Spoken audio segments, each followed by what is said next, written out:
नमस्कार दोस्तों, study material में आपका हार्दिक स्वागत है। I hope you all are doing well.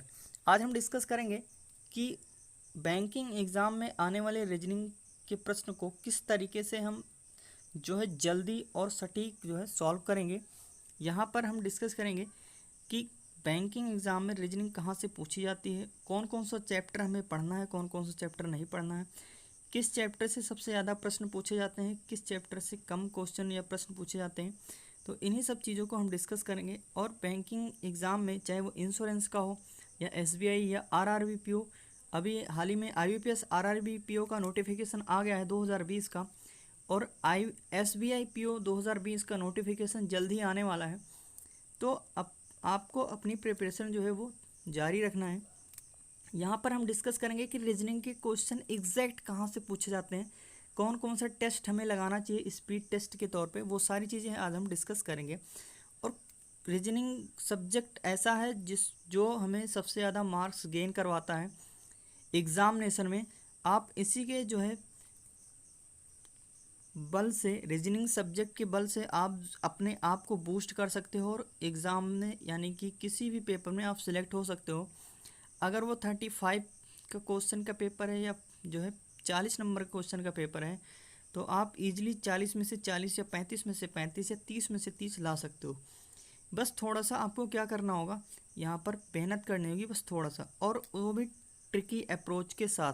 तो यहाँ पर मैं डिस्कस करूँगा कि कहाँ से क्वेश्चन पूछे जाते हैं, एग्जैक्ट क्वेश्चन कहाँ से पूछे जाते हैं रीजनिंग में बैंकिंग एग्ज़ाम के लिए, चाहे वो इंश्योरेंस का हो, एलआईसी ए हो, या फिर आईबीपीएस एसबीआई या क्लर्क या कोई से भी, इवन कोई भी बैंकिंग है या इंश्योरेंस सेक्टर का एग्ज़ाम हो, तो उसमें रीजनिंग के क्वेश्चन कहाँ से पूछे जाते हैं और हम कैसे सबसे ज़्यादा स्कोर कर सकते हैं, किन चैप्टरों को हमें पढ़ना होता है, किन चैप्टरों को हमें नहीं पढ़ना होता।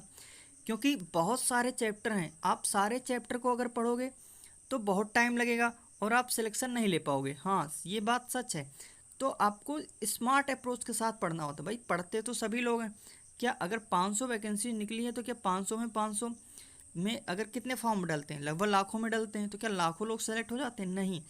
तो स्मार्ट अप्रोच के साथ आपको पढ़ना पड़ेगा यहाँ पर, और स्मार्ट अप्रोच लगानी पड़ेगी क्वेश्चन को सॉल्व करने के लिए। अब हम डिस्कस करते हैं यहाँ पर कि कौन कौन से चैप्टर हमें पढ़ना है बैंकिंग एग्ज़ाम के लिए। तो सबसे पहला यहाँ पे बात निकल के आती है पज़ल। पज़ल तो इम्पॉर्टेंट है ही है। पज़ल, यहाँ पर पज़ल की जो वेटेज होती है वो लगभग यहाँ पर, अगर मैं मान के चलूँ 35 नंबर का अगर पेपर है, 35 नंबर का अगर यानी 35 क्वेश्चन अगर आते हैं किसी पे पेपर में, तो उसमें से आपका यहाँ पे 10 नंबर की पजल पूछी जाती है और 10 नंबर का सिटिंग अरेंजमेंट, यानी टोटल वेटेज कितना होता है 20 नंबर का। 20 नंबर यहाँ से मिलते हैं, 15 नंबर और से मिलते हैं। ये पजल का वेटेज हो गया। सिलॉक्स की अगर हम बात करें तो सिलॉक्स में 5 नंबर के क्वेश्चन फिक्स हैं। 5 नंबर के क्वेश्चन हर एक एग्जाम में पूछे जाते हैं, और अगर इसको थोड़ा सा डिक्लाइन किया जाए तो यहाँ पर 3 नंबर तो कहीं गया ही नहीं है। या तो 5 5 तो मोस्टली पूछा ही जाता है, 5 अगर नहीं पूछा गया तो 3 तो डेफिनेटली पूछा ही जाना है। तो इसकी भी वेटेज, और ये सॉल्व कितने हो, 1 मिनट में आपके 5 नंबर मिल जाते हैं यहाँ पर। 1 मिनट के अंदर 5 नंबर आपको यहाँ से मिल जाते हैं। उसके बाद सीटिंग अरेंजमेंट, तो पजल और सीटिंग अरेंजमेंट की अगर मैं बात करूँ, पजल और सीटिंग अरेंजमेंट को दोनों को अगर मैं मिला के बात करूँ, तो टोटल एग्ज़ाम में आजकल वेटेज आ रहा है, सारी चीज़ें मैं डिस्कस करूँगा कि 2017 से लेकर, मेरा जो खुद का एक्सपीरियंस रहा है वो 2017 से लेकर और 2019, जो 2016 से लेकर 2019 तक का, वो सारी चीज़ें मैं डिस्कस करूँगा कि यहाँ पर किस तरीके से पेपर का पैटर्न चेंज होता गया। तो उसी को आपको ध्यान में रखते हुए यहाँ पर तैयारी को शुरू करना होगा, ताकि आप वो इसी बार 2020 में ही सिलेक्शन ले जाओ। तो मेरा ओवरऑल इंटेंशन यही रहेगा कि आपको मैं उस सारी चीज़ें बता सकूं जो और लोग गलती करते हैं और आप ना करें। तो यहाँ पर 2016 से लेकर 2019 तक की मैं बात करूँगा कि किस तरीके से पैटर्न चेंज हुआ। तो यहाँ पर मैं टॉपिक की बात करूँ, चैप्टर की बात करूँ, तो पज़ल इम्पॉर्टेंट है, सिलॉक्स इम्पॉर्टेंट है, सिटिंग अरेंजमेंट इम्पॉर्टेंट है, अब तो आपको पढ़ना ही पढ़ना पड़ेगा। मशीन इनपुट की अगर मैं बात करूँ तो मशीन इनपुट आपको कितने % पढ़ना पड़ेगा वो भी मैं बताऊँगा। क्या 100% पढ़ना पड़ेगा? नहीं, क्योंकि ये कई बार एग्जाम में आता है, कई बार नहीं आता है, किसी शिफ्ट में आता है, किसी शिफ्ट में नहीं आता है, और अगर आएगा भी तो किस तरीके से रहेगा वो भी मैं बताऊंगा। तो इसकी अगर हम परसेंटेज की बात करें तो इसके आने के जो चांसेस है वो 40% हैं। 40% इनपुट इनपुट और आउटपुट के आने के 40% चांसेस हैं। इनके आने की 100%, ये आना ही आना है, ये भी आना ही आना है 100%, ये भी आना आना 100%। उसके बाद फिर मैं बात करूँ ब्लड रिलेशन का क्वेश्चन ये भी आएगा आपका डेफिनेटली। 3 नंबर का क्वेश्चन आएगा प्री लेवल की मैं बात कर रहा हूँ। ये सारे जो मैं डिस्कस कर रहा हूँ ये प्री लेवल की अभी मैं डिस्कस कर रहा हूँ। मेंस की हमने बात नहीं की है, सिर्फ और सिर्फ प्री। अगर आपका प्री क्वालिफाई हो जाएगा तो इसका मतलब मान के चलिए 80% आपका सिलेक्शन हो चुका है। 80% सिलेक्शन आपका वहीं पर हो गया है अगर आपका प्री क्वालिफाई हो जाता है तो।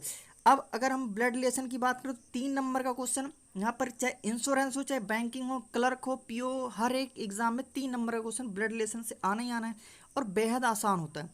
तो ये सब कहाँ से पढ़ने होते हैं आपको, कहाँ से आप पढ़ोगे तो एग्जैक्ट क्वेश्चन वही मिलेगा। ये सारी चीज़ें मैं इस वीडियो में डिस्कस करूँगा कि एग्जैक्ट क्वेश्चन आपको एग्जाम में कहाँ से मिलेगा, वो बस वीडियो को आप लास्ट तक देखते रहिएगा। नेक्स्ट अगर मैं बात करूँ तो डायरेक्शन सेंस, यहाँ से भी आपको 3 नंबर के क्वेश्चन मिल जाएंगे। 3 नंबर का क्वेश्चन यहाँ से आपको मिल जाएगा डायरेक्शन सेंस से। 3 नंबर से ज़्यादा इसमें किसी भी एग्जाम में नहीं पूछा जाता है बैंकिंग और इंश्योरेंस के सेक्टर की। अगर मैं बात करूँ तो प्री लेवल में 3 नंबर यहाँ से मिल जाएगा। डाटा सफिशेंसी की अगर मैं बात करूँ तो इसका जो पैटर्न आया है वो 2018 से, 2018 में एसबीआई का पेपर हुआ था, एसबीआई पीओ का पेपर हुआ था, उसने जो है डाटा सफिशेंसी पूछा हुआ था यहाँ पर। और इसकी जो वेटेज है वो अगर ये आएगा तो 5 नंबर का आएगा, इकट्ठे 5 नंबर का डाटा सफिशेंसी आएगा। और इसमें क्या क्या चीज़ें होती है वो भी मैं डिस्कस करूँगा। नेक्स्ट अगर मैं बात करूँ तो इनक्वलिटीज़ की अगर मैं बात करूँ इनक्वलिटी की, तो ये भी 5 नंबर का क्वेश्चन आपका पूछा जाएगा। अगर 5 नंबर का नहीं पूछा जाएगा तो 3 नंबर का तो डेफिनेटली पूछा जाएगा। 3 नंबर का डेफिनेटली पूछा जाएगा हर एक एग्जाम में और हर एक शिफ्ट में, चाहे वो बैंकिंग का हो या एसएससी का हो, कोई सा भी इवन एग्जाम हो तो यहाँ पर इनक्वलिटी जो है पूछी जाती है। उसके बाद फिर हम बात करें लॉजिकल रीजनिंग में आपका जो है ये मेंस लेवल का होता है, ये सारे चैप्टर है। लेकिन प्री में कौन कौन से आपको पढ़ने पड़ेंगे? इनक्वलिटीज पढ़ना पड़ेगा, उसके बाद डायरेक्शन सेंस पढ़ना पड़ेगा, उसके बाद ब्लड रिलेशन पढ़ना पड़ेगा, और फिर यहाँ पर जो है सीटिंग अरेंजमेंट पढ़ना पड़ेगा, और सिलॉक्स पढ़ना पड़ेगा, सिलॉक्स और पजल।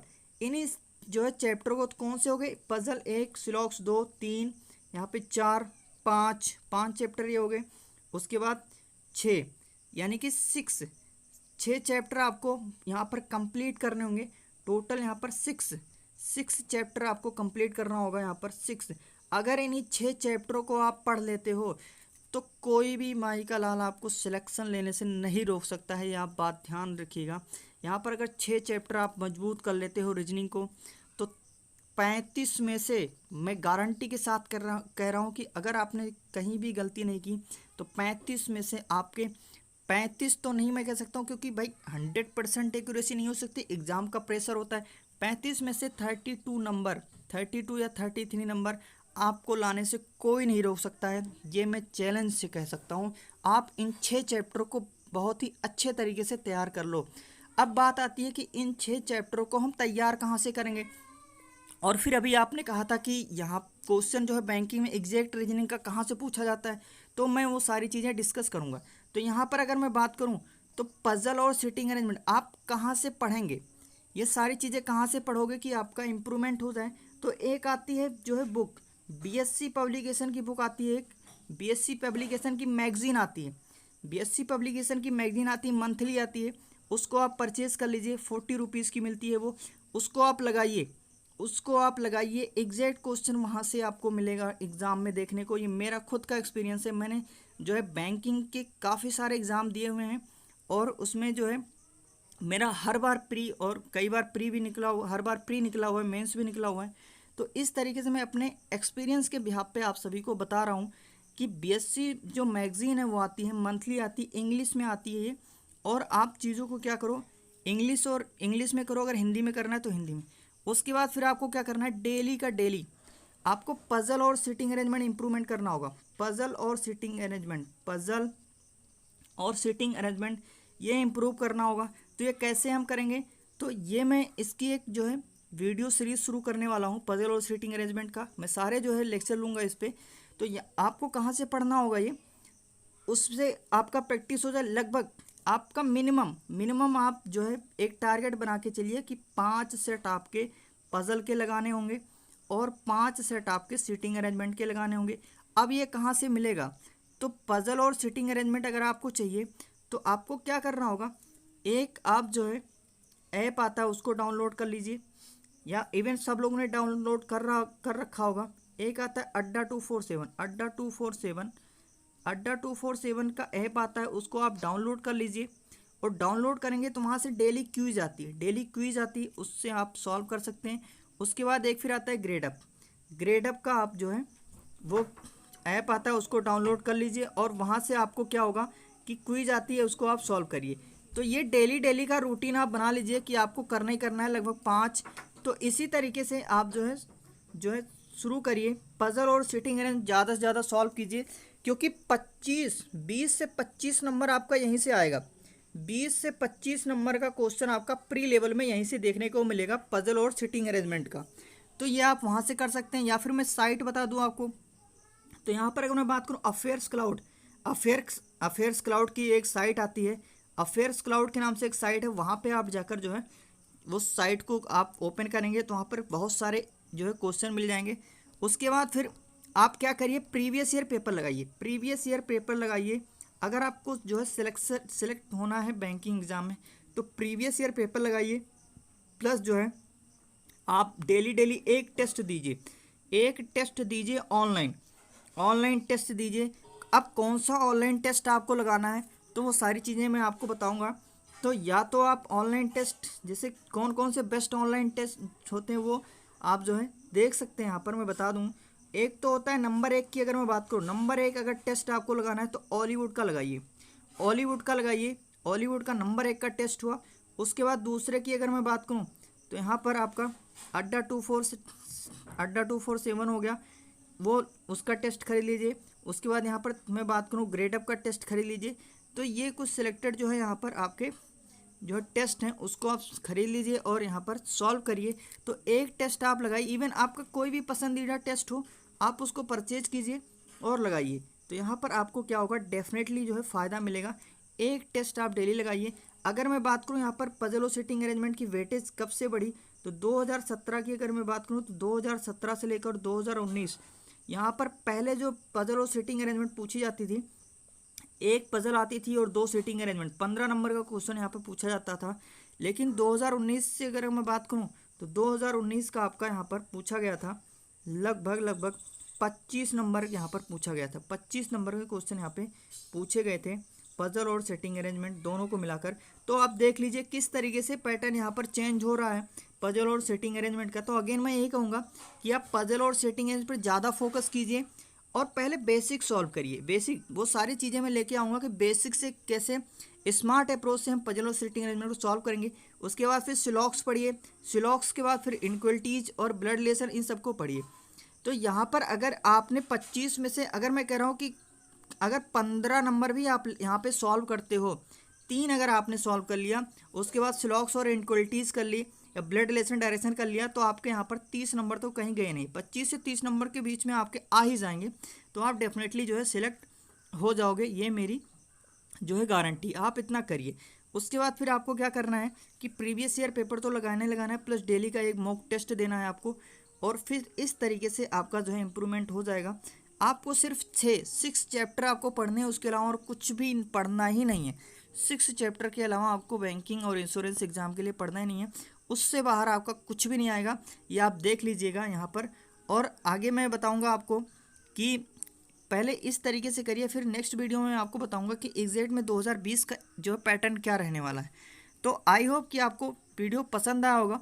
यदि इस वीडियो पसंद आया हो तो प्लीज़ लाइक कीजिएगा इसको और ज़्यादा से ज़्यादा शेयर कीजिएगा। और यहाँ पर मैक्सिमम कमेंट, अगर यहाँ पर आपको कुछ सजेशन वगैरह देना है तो प्लीज़ कमेंट बॉक्स में कमेंट कीजिएगा। तो आई होप कि आपको अच्छा लगा होगा। तो धन्यवाद। जय हिंद, जय भारत।